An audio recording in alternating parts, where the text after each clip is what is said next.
this house, the $3 million in inheritance, and the position of director will all be inherited by my husband, who is the eldest son. Hearing that the liar had come to proceed with Michael's inheritance, Julia happily barged into our living room. She had always been hasty, constantly nagging me, "Is the inheritance not ready yet?" and behaving arrogantly. Surely she must have been eagerly awaiting this day. If it were the old me, I might have raised my voice to denounce Julia, who was walking towards the liar sitting across from me. Now I found myself excitedly anticipating what Julia would say to the liar with her back turned to me. And then Julia's incredibly greedy line exceeded all expectations, prompting me to burst out laughing. The liar's stunned face only added to the hilarity, and I couldn't help but laugh at her shamelessness. Of course, Julia, not amused, turned a cold gaze towards me. "Do you really think you'll get the inheritance from your father-in-law? Really?" At Julia's attitude, which seemed to show nothing but greed for money, I couldn't help but snort with laughter. Pointing at Steve, who arrived later, Julia yelled, "The son has the right to inherit." It was then I decided to finally reveal the truth to her. I am Emily. I turned 65 this year. I supported my husband, Michael, who worked tirelessly as a doctor, with all my might as a housewife. Even after he became the director, he continued his practical work actively as a doctor. Blessed with a son who followed in Michael's footsteps to become a doctor, I believe I have led a fulfilling life. Michael passed away at the age of 68. He worked so hard that one could say he was born to be a doctor. Though it may have led to his demise, I feel that he lived without regrets, which became clear to me at his funeral. There were many who mourned Michael. The funeral was crowded with colleagues, bosses, and subordinates. Moreover, we received many condolences from former patients. I only knew when Michael left home and headed to work. I saw him off every day, watching his back. However, seeing how beloved he was by so many, I finally realized that it was not a mistake. Amidst the solemn ceremony, Julia, the wife of the eldest son, couldn't read the room and had a slovenly expression, grinning as if she was pleased with her father-in-law's death. Her dreadful words during interactions with relatives confirmed this. "My father-in-law was always working, wasn't he? He probably didn't even have time to spend his money, so I guess he must have saved a lot." Hearing such words behind me during the funeral made me doubt my ears. It seemed that even amidst the funeral, she was preoccupied with how the inheritance would be distributed. She might not even be aware that she has no right to the inheritance. But regardless, I can't help but frown at her behavior, which is completely out of place here. Steve, unable to bear the sight of her, softly approached me. "Mom, I'm sorry. Julia doesn't listen, no matter what I say. You don't have to apologize. But if you think that way, could you please pay more attention and correct her?" Without Steve having to say it, I was already well aware of Julia's attitude. I sighed as I recalled her unbearable behavior. Even when I was busy with the funeral arrangements, she came to our house but didn't offer any help, nor did she offer a single word of condolence or care. Instead, she kept bringing up about money. "Mother, just because you're the wife, please don't waste the inheritance, okay? Did you come here just to say such things? Well, I'd be in trouble if you had a blast and spent it all since you won't be around much longer." Her words, as if Michael's fortune was her own, filled me with both anger and astonishment. On top of that, she looked down on me and continued to spout unpleasant things. I don't know when I became so disliked, but I've been dismayed many times by the lack of class and meddling even with other people's money. Steve, who married her, is also a doctor, just like his father. Steve's income is not bad at all, but Julia has always been obsessed with money. Every chance she gets, she calls me to say things like, "I'm in trouble because I don't have money," or "I'm worried because Steve's income is not enough," hinting she wants financial help. So I've never been able to get along with her. And now, Julia is counting on Michael's inheritance, which finally pushed me to the limit of my patience. Steve's income is really unstable, isn't it? We can hardly afford any luxuries. Well then, why don't you get a job and help out with the finances? Making your wife work is just unthinkable, isn't it? You're lucky, living freely on your husband's good earnings. No matter what I said, Julia's attitude only got worse. As if she was heating up in a tit-for-tat argument. She seemed desperate to belittle me, even at the expense of disparaging her husband, Steve. Beyond her attitude towards her in-laws, it was her manner of conveniently overlooking her own actions that I found particularly objectionable. Yes, thanks to my husband, I live quite comfortably. Maybe you should try showing a little respect for your own husband. If there was something to respect, that would be great. Well, I'm off to get my nails done now. And don't forget about the inheritance, will you? After having her say, Julia left immediately. Her behavior, like a storm, made me worry about how Steve was being treated at home. But Julia's outrageous behavior didn't stop there. Even during the inheritance proceedings, she kept on with her misdeeds. And it was awful. After the funeral, Julia would come by the house time and again, repeating like a parrot, "Is the inheritance ready yet?" No matter how many times I told her these things take time, she would forget or pretend to, and rush me as if just remembering. Even when I told her she had no authority whatsoever, she would brush it off as if it were nothing. Whether she intended to take Steve's share for herself or had some other plan, Julia was firmly convinced that a large sum of money would come her way. Presumably, she had made some sort of agreement with Steve about getting a share of the inheritance.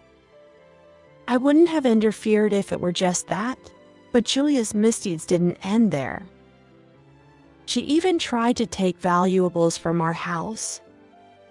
"Hey, that's my necklace. What are you doing wearing it without permission? What's the big deal? We're family, let's get along." I refuse to associate with a thief. Then consider it in advance on the inheritance. I'm giving you some time of grace, so that makes sense, right? No matter how much I protested her doing as she pleased, Julia wouldn't listen to me. Unable to stand her taking Michael's necklace without permission, I stopped letting her into the house when she showed up and announced. From Steve, the seeming sorry kept coming. "I'm sorry about Julia," but he didn't stop her, and I didn't expect him to. Before I could even feel down about not being able to retrieve the gift from Michael, Julia's malicious harassment continued. When I stopped letting her into the house, she went around telling her friends that I was an ogre for turning her away at the door. The neighbors who were making friends with me would chuckle and say, "That must be tough." I couldn't help but feel the pain, thinking why Julia hated me to that extent. The last straw was the strange envelope I found in our mailbox. The sense of discomfort at the opened envelope was overwhelming, as it turned out to be mail addressed to my eldest son and his wife. Perhaps in retaliation for not letting her into the house, Julia had put her credit card bill into our mailbox. The bill detailed extravagant meals out and incredible amounts spent on online shopping, making me shudder. Hey, a credit card bill addressed to Julie ended up in our mailbox. What's going on? Well, I'm baffled. Don't ask me. Besides, it seems like Julia has been doing quite extravagant for herself, doesn't it? She always talked about income and such. Is that okay with you? About that. I'm in a huge pinch right now. Mom, I hate to ask, but could you pay this for me? As I was about to give Steve a piece of my mind over the phone, he started spouting some outrageous things influenced by Julia. And I was so taken aback that I could only shake my head weakly in response. Why do they think I would help my eldest son and his wife? He can't even return the things his wife stole to his parents. I criticized Steve's attitude for remembering only what's convenient for him, apart from his usual behavior. The assistance to you two is over. How can you still burden your parents at your age? No, but you see, there's still Dad's inheritance, right? Mom can't possibly use it all up, so I thought you'd help us out. The audacity of a thief. You two really deserve each other. Don't ever involve me again. Even through the phone, his frivolous attitude came through, and I couldn't help but scold him with increased fervor. I hung up and immediately threw the bill into the trash can.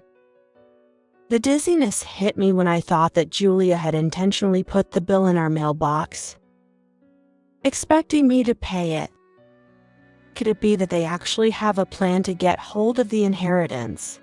What should I do? Holding Michael's photo, I involuntarily questioned myself.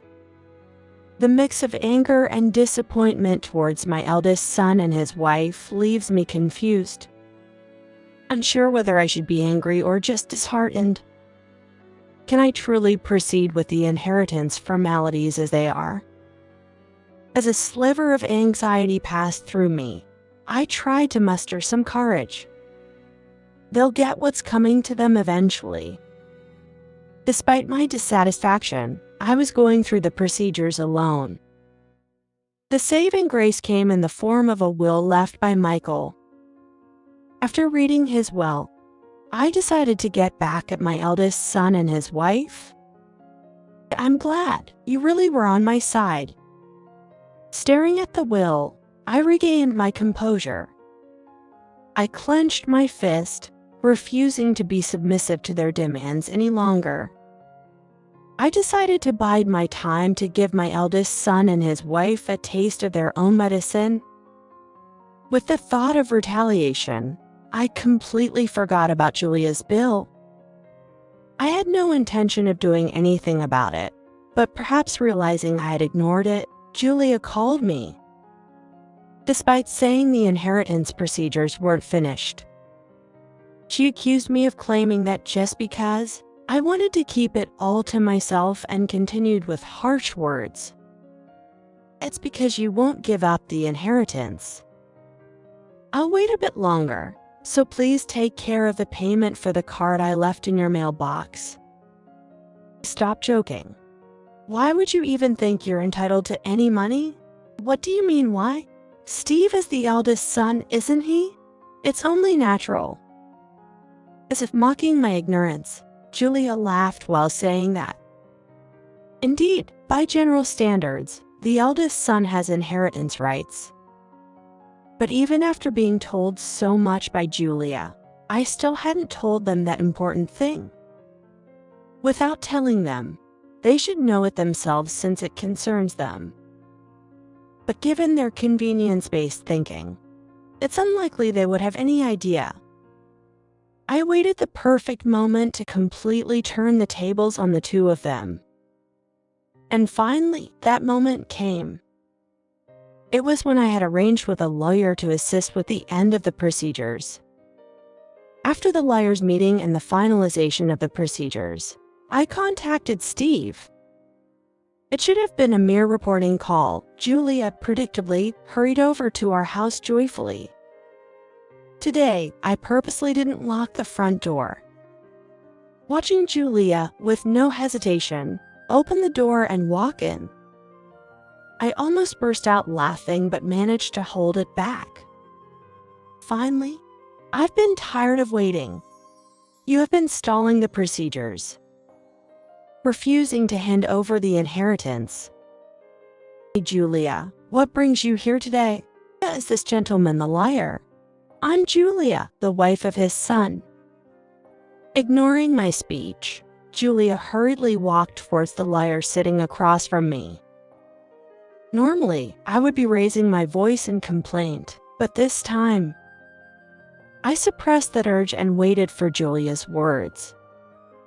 I was almost excited to hear what Julia would say to the liar, her back turned towards me. This house, the $3 million inheritance, and the position of the director will be inherited by my husband, the eldest son. Excuse me. I clapped my hands and burst into laughter at Julia's outrageously greedy line, which was far beyond anything I expected. The liar's stunned face, coupled with Julia's brazenness, made me continue to laugh out loud. Of course, Julia, who wasn't pleased with my laughter, looked at me with cold eyes. What's so funny? Are you that upset about losing the inheritance? $3 million?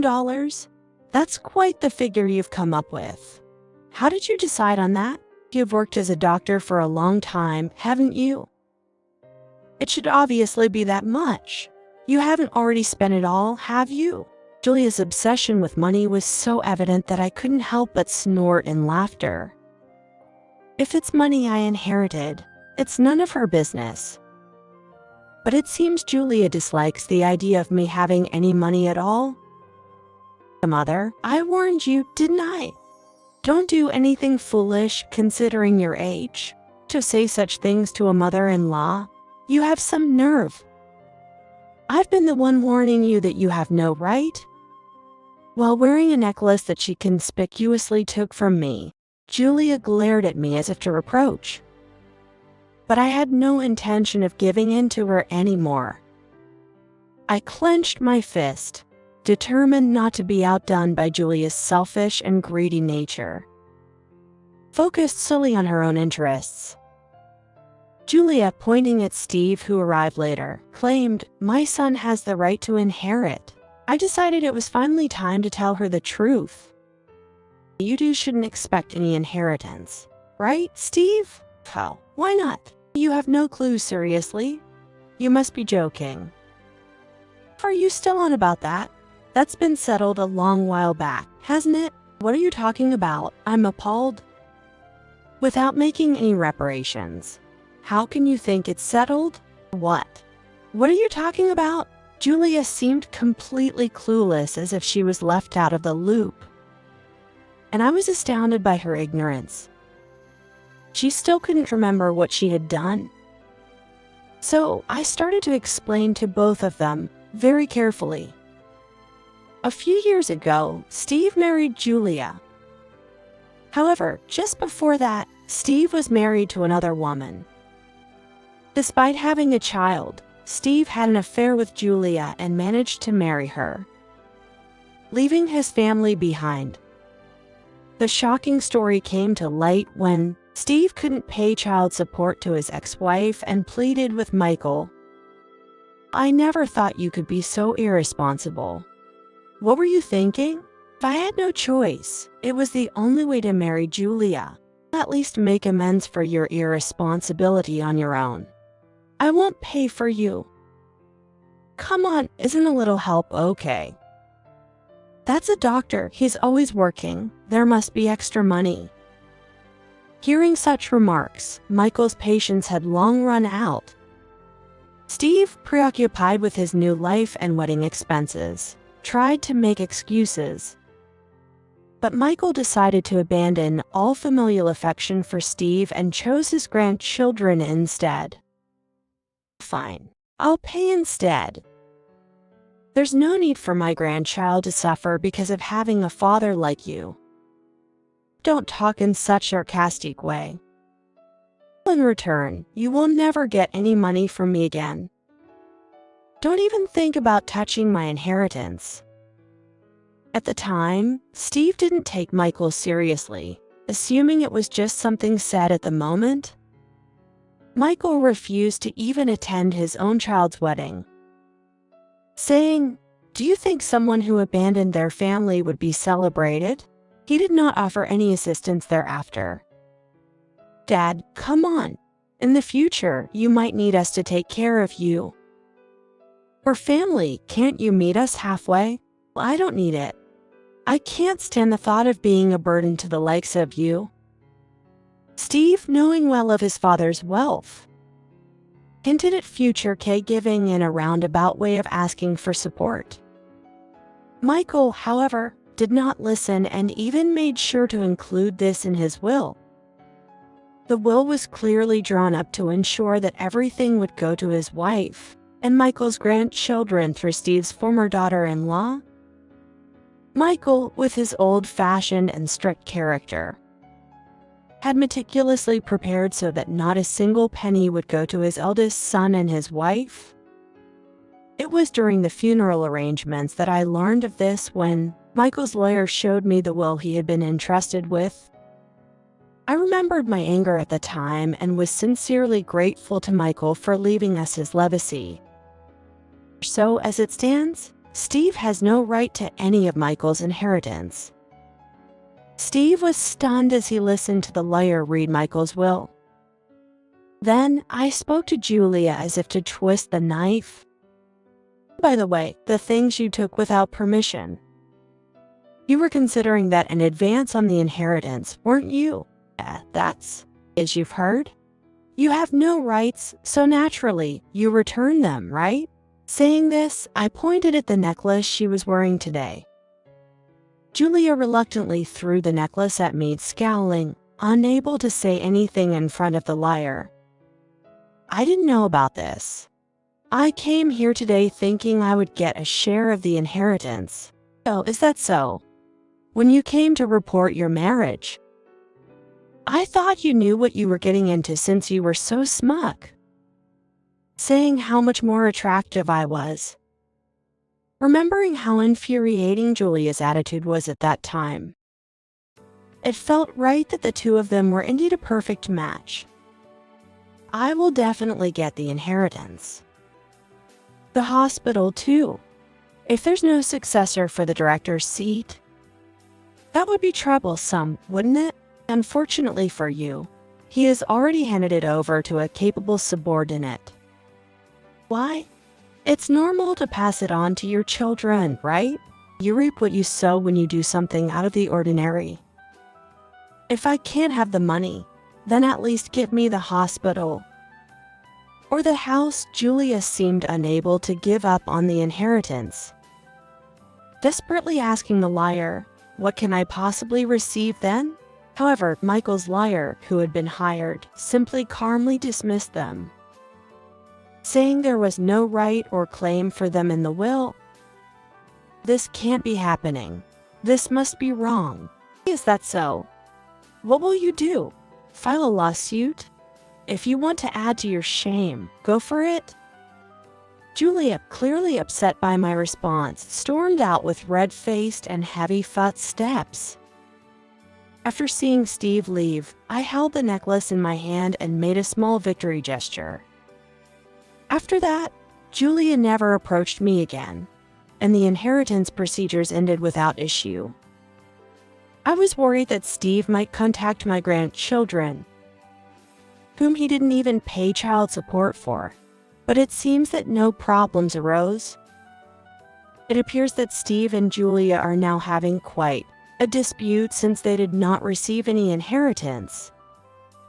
Julia even went so far as to say she married him thinking they would come into a large sum of money, and now their marriage was in jeopardy. Indeed, as the saying goes, love lasts as long as money endures, which seems quite fitting for them. Steve once said to me, "Give me the share of the inheritance you received or transfer the house to me." But of course, there was no reason for me to comply.